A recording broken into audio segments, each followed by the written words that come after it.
Hi, welcome back. Lori McKenzie, Christian mental health therapist, and I am here to share with you today 4 mental health hacks. These are things that you can try right away.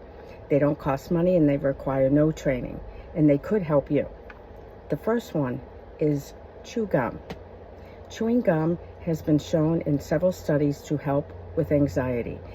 And if you think about it, it's a repetitive kind of habit that sort of simulates people that feel the need to fidget or have movement to help them concentrate. So people do it sometimes to study or do work. Sometimes I chew gum when I'm trying to get paperwork done and I don't feel overly motivated.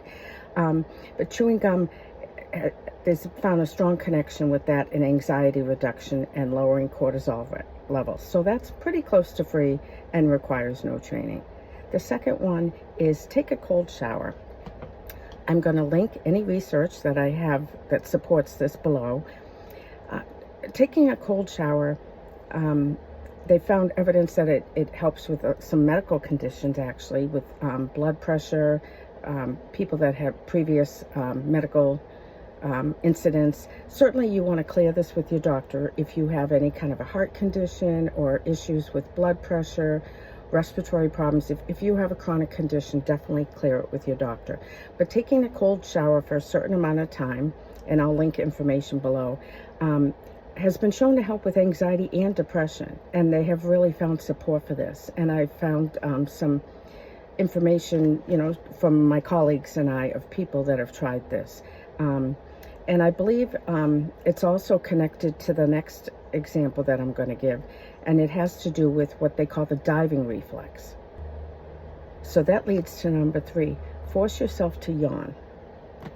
Apparently when we're feeling strong emotions, even more subtle emotions, but certainly significant anxiety and anger, we produce a lot of heat.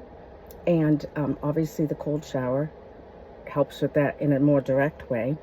But yawning also produces coolness, and specifically coolness in our brain, where all the neurotransmitters and all the stuff is going. I'm not a medical person, but all the things that are affecting our mental health that get going in our brain, it helps to cool that off. So again, no training, no money required.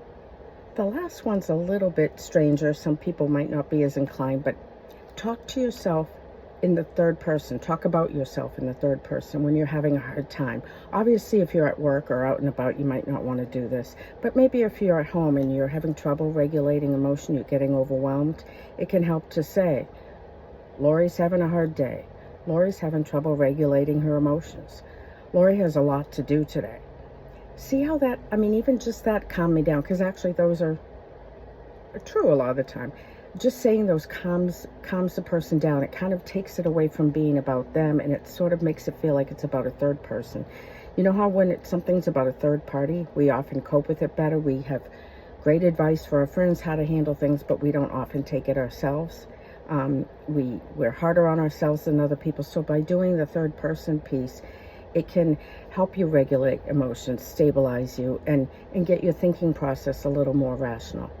So I hope those were helpful. If anyone's interested in hearing more about any of the specific ones, or if you'd like to hear more of these types of tips, let me know below. And if you'd like to subscribe or comment, I'd appreciate that. Thank you. Bye-bye.